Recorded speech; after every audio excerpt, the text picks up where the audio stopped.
Hi, my name is Barb Nangle. I'm the founder of Higher Power Coaching and Consulting. I want to welcome you to my podcast, Fragmented to Whole, Life Lessons from 12-Step Recovery. This is episode 45, Actions That Lead to Freedom. 12-Step Recovery programs are programs of action. Recovery is not about thinking. It's not about believing. It's not about learning. It's not about reading. It's about taking action, doing something, not thinking, believing, learning, reading. I used to believe before recovery that if I just learned the right trick, then everything would fall into place. I did all kinds of things, read a gajillion self-help books, yada, yada, yada, yada. And then I came into recovery and I learned that 12-step programs of recovery are programs of action. As my first sponsor used to say to me all the time, action, action, action, action, action. Recovery is about taking action. So I'm going to list a bunch of actions that have worked for me that have led to freedom. Freedom from addiction, freedom from dysfunction, freedom from compulsion, and freedom from obsession. I was told it only matters what I do. It doesn't matter what I think, and it doesn't matter what I say. It matters what I do. So I can think and say whatever I want, but if I'm not doing anything in line with those thoughts and words, then they don't matter. The actions I take, the things I do, are what matters. I also want to remind you that thinking is not a tool of recovery. It is not an action. I've heard people say, don't go into your mind alone. There should be an electric fence and barbed wire because it's such dangerous territory. Thinking is not going to help you if you need freedom, if you want to be healthy. Thinking through things is not going to help you if you got into recovery because your thinking is what got you here. They say in recovery, you can't fix a broken brain with a broken brain. And I would say you need to take action. So here goes some actions, not in any particular order. Go to a meeting. I don't care if there's no meeting for your fellowship in the area. Find a meeting that is in your area. There are AA meetings frickin' everywhere at every time of day. Even if you're not in AA, go to an open meeting. Be around people talking in recovery. Get up, put your clothes on, and go out of the house and go to a meeting. Even if you don't say a fucking word, just go to a meeting.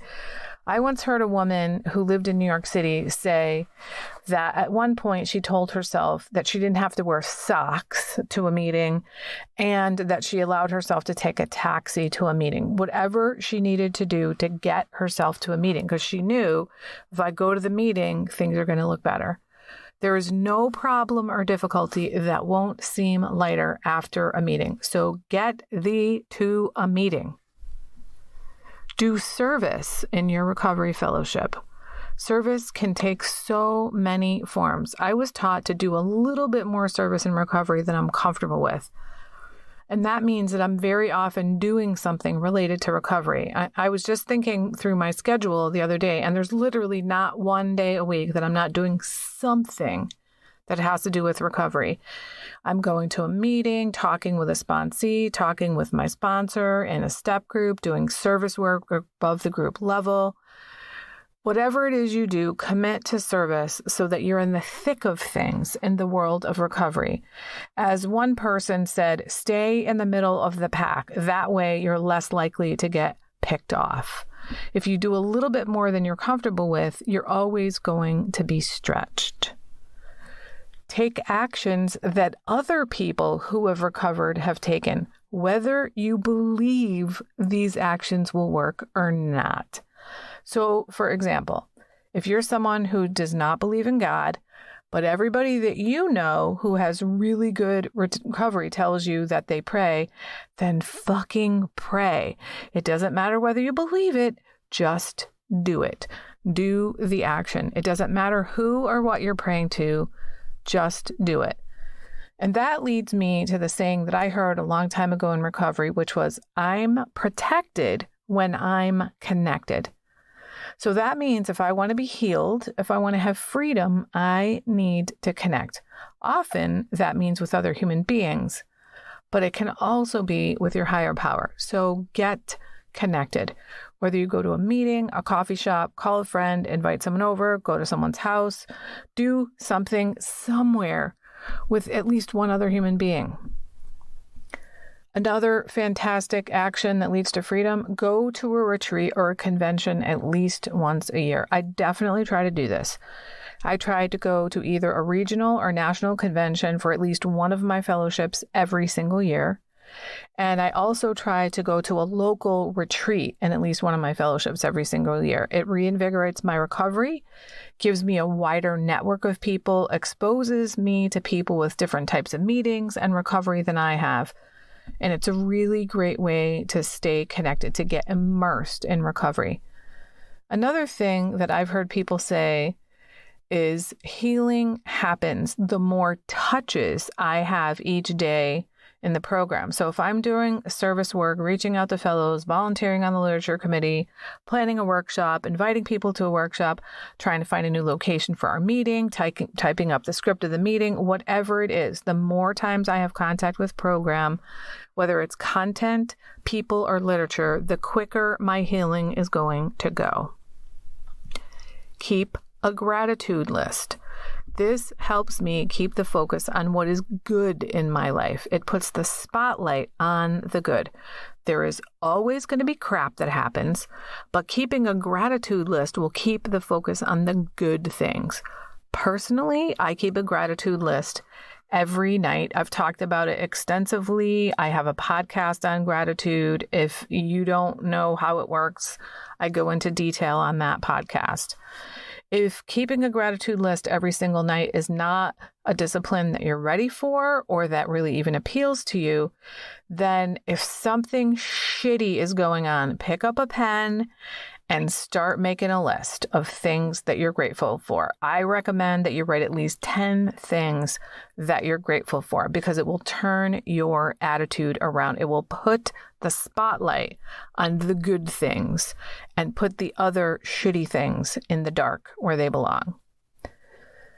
You could do something as easy as tap yourself on the shoulder as a reminder that you're being taken care of. Give yourself a pat on the back.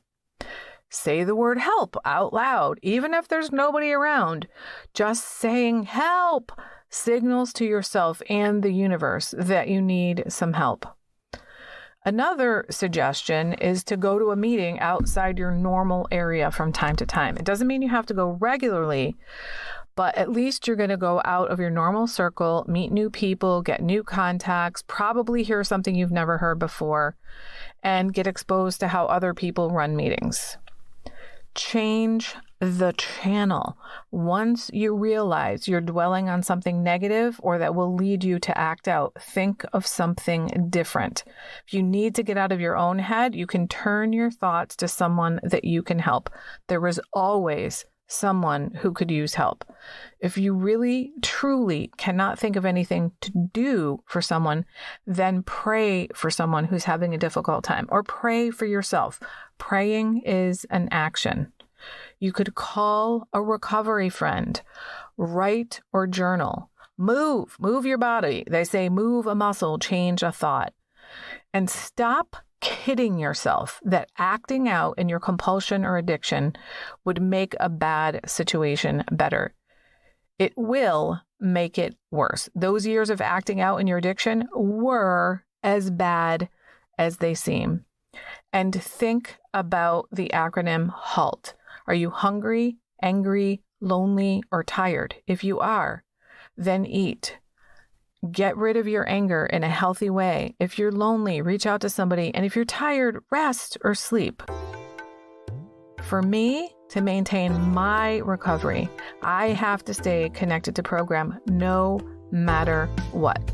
It doesn't matter how shitty things are, how crappy I feel, I know that for me, my lifeline is 12-step recovery. That's it for today. If you like what you've heard here, then you just might be interested in private coaching with me. If that sounds like you, head on over to my website, which is higherpowercoachingandconsulting.com, and click on the contact menu. I'd be happy to schedule a consultation with you to help you make lasting changes in your life, like I've made deep, lasting changes in my life. My ideal client is someone who is ripe for change, but I'll coach anyone who wants to be happy, joyous, and free. So if that's you, shoot me an email. I'd love to hear from you. Thanks for listening. Be sure to like and subscribe so you can be sure to get future episodes of my podcast. Thanks again.